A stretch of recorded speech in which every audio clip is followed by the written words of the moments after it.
ना बीजेपी होगा ना कांग्रेस होगा। तो सर बिफोर इलेक्शन जो थर्ड फ्रंट बनाने की कवायद हुई थी, आफ्टर इलेक्शन क्या ये संभव है कि नेशनल पार्टियों को छोड़कर जो क्षेत्रीय छत्रक है, रीजनल पार्टीज है, वो अपना एक अलग फिर से कोalition बनाए गवर्नमेंट फॉर्मेशन के लिए? वो भी सकता है, इसमें कोई बड़ी बात नहीं है, लेकिन इस चुनाव के परिणाम के बाद सरकार बनाने के प्रयास में मैं समझता हूँ रीजनल पार्टीज का ही बहुत बड़ा योगदान होगा। नरेंद्र मोदी तो एनडीए की तरफ से घोषित प्रधानमंत्री उम्मीदवार हैं। इंडिया अलायंस की तरफ से अगर सरकार बनाने की मौका इंडिया अलायंस को मिलता है तो आपको क्या लगता है कौन प्रधानमंत्री के लिए सबसे अच्छे उम्मीदवार हो सकते हैं? It is too early to say now.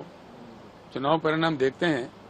मैं तो समझता हूँ डेफिनेटली एनडीए को भरपूर मेजॉरिटी नहीं मिल रहा है, ना ही भाजपा को। 272 तो मिलेगा ही नहीं, बिल्कुल 100%। आप देख लो परिणाम के बाद उनको सीधा सीढ़ी चढ़ने का मौका नहीं मिल रहा है।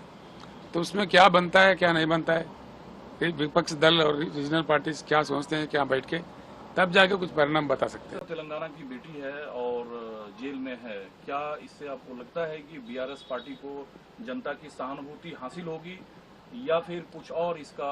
मैं एक सिंपल बात आपको कहूंगा, उन्होंने हर आदमी को, हर चीज को, हर सीएम को तंग किया पूरे देश में। नरेंद्र मोदी ने, साफ है, कितने सरकारें वो गिराए, कितने एमएलएस को वो खरीदे, कितना गंदा काम उन्होंने किया, देश जानता है। इसी में एक अरविंद केजरीवाल और के चंद्रशेखर राव, उनके हाथ नहीं लग रहे थे, बिल्कुल नहीं लग रहे थे। हम अपने तौर पर चला रहे थे और हम पावरफुल थे। तो इसलिए पॉलिटिकल बेनिफिट के लिए एक उन्होंने साजिश रचा। लेफ्टिनेंट गवर्नर दिल्ली के थ्रू उन्होंने एक नाटक रचा के दिल्ली गवर्नमेंट के एक्साइज पॉलिसी को एक स्कैम में उन्होंने प्रोपेगेंडा किया और एक फार्स केस को बना दिया। उसमें कोई केस है ही नहीं, आज तक 1 रुपया कहीं बरामद ही नहीं हुआ, कोई चीज नहीं हुआ, देयर इज नथिंग। इसी को लेके उन्होंने क्या किया, उधर अरविंद केजरीवाल को और हमारे बेटी को कविता को अननेसेसरली उसमें जुड़ के, वो बिल्कुल निर्दोष है, वो कुछ जानता भी नहीं है, उससे कोई संबंध भी है, ताल्लुक भी कुछ भी नहीं। नंबर 1 तो मैं ये कहना चाहूंगा, डटकर कहना चाहूंगा, Delhi liquor scam is not a scam at all. It's a scam created by Mr. Narendra Modi. It's a political scam of Narendra Modi. I openly say it to the whole country. It's not a scam at all. वो एक है। दूसरा, जिन लोगों को जोड़ रहे, जिन लोगों को जिस तरीके से छोड़ रहे, उसमें से एक को अप्रूवर बना दिया, वो अप्रूवर जाके बाहर जाके उसको बेल मिल गया। बाद में उन्होंने 50 करोड़ मोदी के पार्टी को चंदा दे दिया बॉन्ड्स में। ये सब क्या नाटक है, सब दुनिया जानता है। मैं इतना ही अनुरोध करूंगा, हमारे देश के न्याय विभाग पर, जस्टिस डिपार्टमेंट पर हमको पूरा विश्वास है।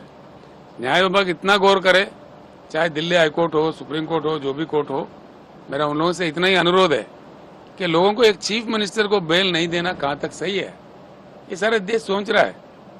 मेरा बेटी भी एक एमएलसी है, आज वो स्टार कैंपेनर है हमारे पार्टी का। क्या एमएलसी भाग जाएगा? उनको क्यों बेल नहीं मिल रहा है? महीनों पर, हफ्तों पर कैसा रख सकते हैं?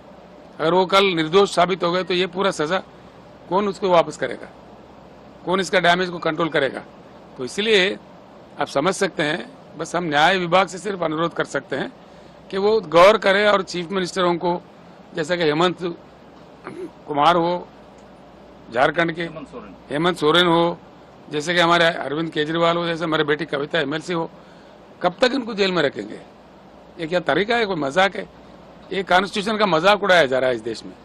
इसको सोचना चाहिए न्याय विभाग को। पहले जब दरखास्त मिला न्याय विभाग के सामने, इन लोगों को रिहा कर देना चाहिए।